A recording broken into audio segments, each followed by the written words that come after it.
প্রিয় দর্শক, আসসালামু আলাইকুম। আশা করি আপনারা সবাই অনেক বেশি ভালো আছেন।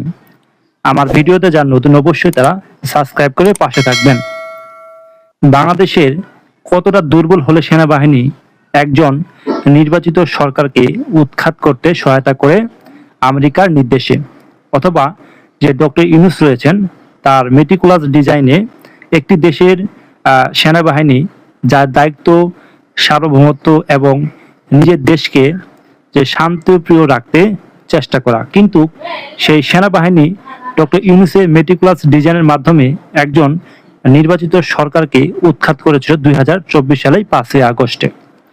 এটি পুরো বিশ্বসহ বাংলাদেশের মানুষ সবাই জানে কিভাবে একটি নির্বাচিত সরকারকে বিভিন্ন ধরনের ট্যাগ ব্যবহার করে দুর্নীতির এবং যে মানি লন্ডারিং অথবা যে বিভিন্ন প্রজেক্ট থেকে দুর্নীতির দায়ে একজন সেনা প্রধান কিভাবে একজন নির্বাচিত সরকারকে উৎখাত করতে পারে, এটি একটি প্রশ্ন।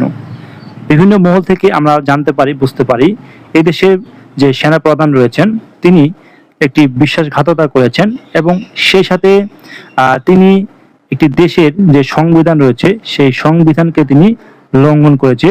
সেই সংবিধানকে তিনি তোয়াক্কা না করে তিনি একজন নির্বাচিত সরকারকে উৎখাত করতে সহায়তা করেছিল। এবং আরেকটি মজার বিষয় হলো যে শেখ হাসিনা কিন্তু পদত্যাগ করেনি। তিনি পদত্যাগ না করেই তাকে বাধ্য করে সেনাপ্রধান এই দেশ থেকে গোপনে ভারতের একটি ঘাঁটিতে তাকে ফেলে আসে, এমন একটি খবর আমরা পেয়েছি। সেই সাথে সেনাপ্রধান শেখ হাসিনাকে বাধ্য করেছিল যেন পদত্যাগ করেন। কি কারণে? কারণ সেনাপ্রধান ছিলেন একজন সত্যতায় পরিণত করেছিল শেখ হাসিনাকে। তার সাথে ব্যক্তিগত দ্বন্দ্বটি তিনি একজন নির্বাচিত সরকারকে উৎখাত করতে চেয়েছিল এবং তিনি সেটি করতে পেরেছে। ডক্টর ইউনূস এবং আমেরিকার যে মেটিকুলাস ডিজাইন রয়েছে সেই ডিজাইনে কিন্তু উৎখাত করেছিল। কিন্তু বর্তমানে যে সকল মানুষ রয়েছে, বাংলাদেশ সাধারণ নাগরিক রয়েছে, তারা মনে করেন এটি সেনাপ্রধান সহ ডক্টর ইউনূসের যে ডিজাইন ছিল সেটি সেই পরিণতি বা যে কষ্টের যে মাসুল দিতে হচ্ছে জনগণকে।